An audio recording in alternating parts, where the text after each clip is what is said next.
On today's episode of Before You Buy, we'll be looking at the Evercade Alpha today. So let's begin.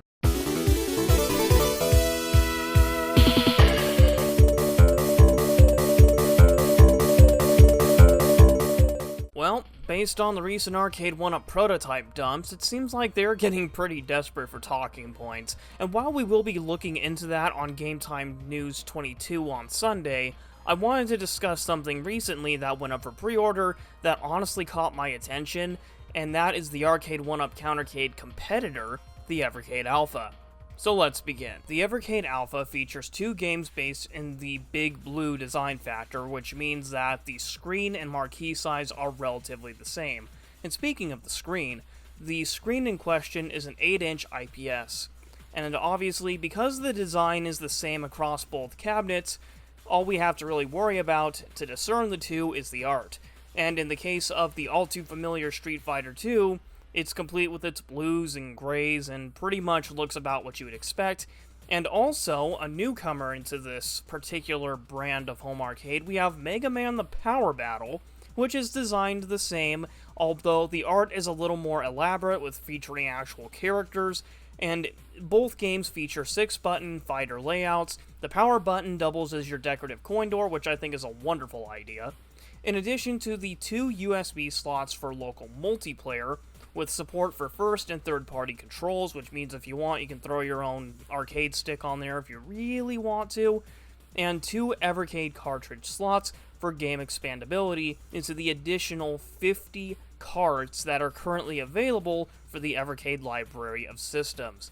Really, I think this cabinet looks great, given what you can actually do, and the coin door having a function beyond just being decorative helps a bit. And while the coin in is on the control panel, that's neither here or there. Another notable feature is the option to swap your marquee. And while the standard edition ships with 3 additional marquees, and the deluxe edition ships with 6, more will be discussed on that later. Overall, I feel like this is a strong-looking competitor to Arcade 1-Up's Countercades, with their fixed game list that can't be expanded without performing significant modification. And while the MVSX by Unico is still knocking around, support has been very quiet lately, and it's unlikely to pick up any steam in the near future. But basically, I like this particular design of product. It brings function that we really haven't seen done in the home arcade yet with the expandability, and it's virtually unrivaled without mods being considered if you really want a cabinet that you can sit down, no questions asked, and play. The only real thing I can dock against this cabinet is the lack of HDMI. This was cut due to cost reasons, and that was basically confirmed in a podcast. Otherwise, I think this is a good-looking cabinet. So, because the Alpha consists of 2 separate cabinets, we're just going to go through them one at a time. First is Street Fighter II Champion Edition, which includes 5 other titles beyond the marquee game in the form of Super Street Fighter II Turbo, Super Puzzle Fighter II Turbo, and finally making their debut onto the home arcade space after many requests from other companies being just flat out ignored, I guess. We have the Street Fighter Alpha Trilogy being added to this particular Evercade lineup in the form of Street Fighter Alpha 1 Warrior's Dreams, Street Fighter Alpha 2, and Street Fighter Alpha 3. So, as a very fighter-centric release, this list makes a decent level of sense. Now, would I have included Puzzle Fighter personally? No. I feel like we've seen that game on virtually everything across the board, so it just doesn't feel that relevant here. And considering the cartridge support, I feel like it would have made much more sense to have Darkstalkers here instead. But oh well. Next up is the Mega Man Bar Top with Mega Man the Power Battle and Mega Man 2 the Power Fighters making their debut into the home arcade with a cabinet that looks pretty good. Albeit, I'm not gonna lie, I didn't say this in the cabinet details, but I feel like some of the character designs do look like they were pulled from Mega Man 11, more than Mega Man's arcade library.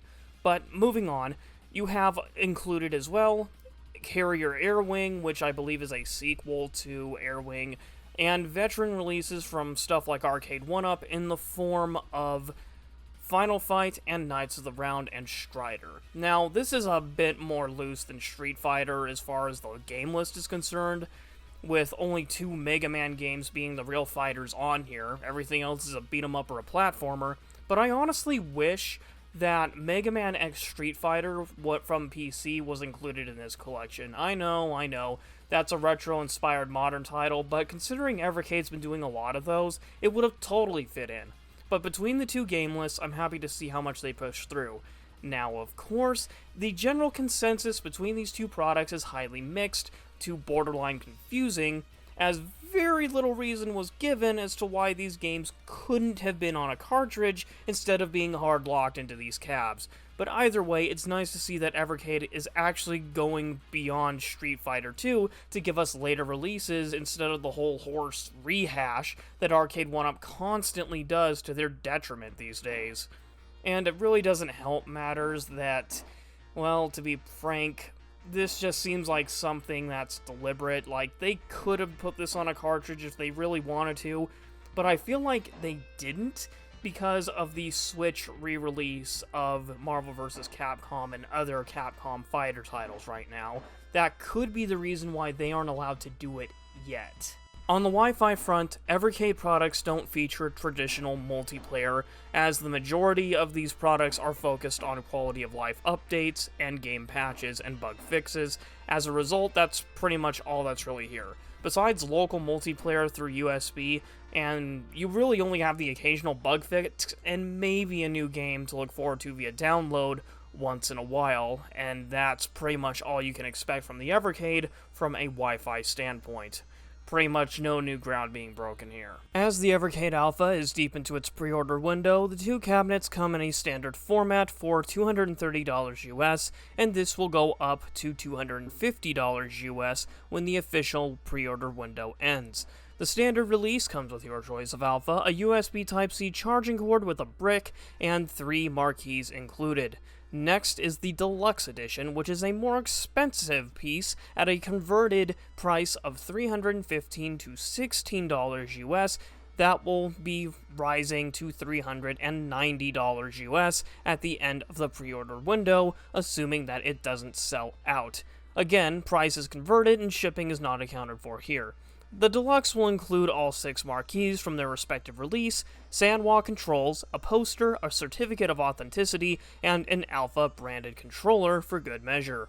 While the pricing has been met with some scrutiny on the standard side given the lack of HDMI out for cost reasons, the small screen, and the just general confusion of who this is aimed at, I feel like this is probably aimed at the people who want to move away from Arcade 1-Up, but still want the arcade feel of the product in question.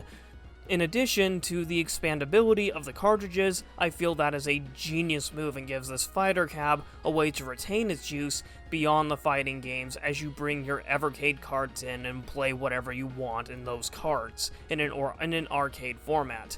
Now yeah, the consoles and handhelds do exist if you want to do it that way, but more power to you regardless. I just enjoy what Evercade is trying to do. The Evercade is being released from Europe, which means we will have a much different set of retailers than what we're normally used to here in the US, as we are going from US to UK retailers here. So the Evercade Alpha will be releasing November 28th, 2024 on Amazon, Best Buy, Funstock, iNext, Rondo Products, Songbird Productions, and Video Games Plus for Canadian customers. And so we really won't have that long to wait until this comes out, and considering the Alpha is launching in 16 countries along with the rest of the world being listed in a vague sense, I feel that this product will reach a very wide audience when it comes to stores this fall. Fun fact, in Mega Man: The Power Battle, there is a rich reference to another game by Capcom, Street Fighter.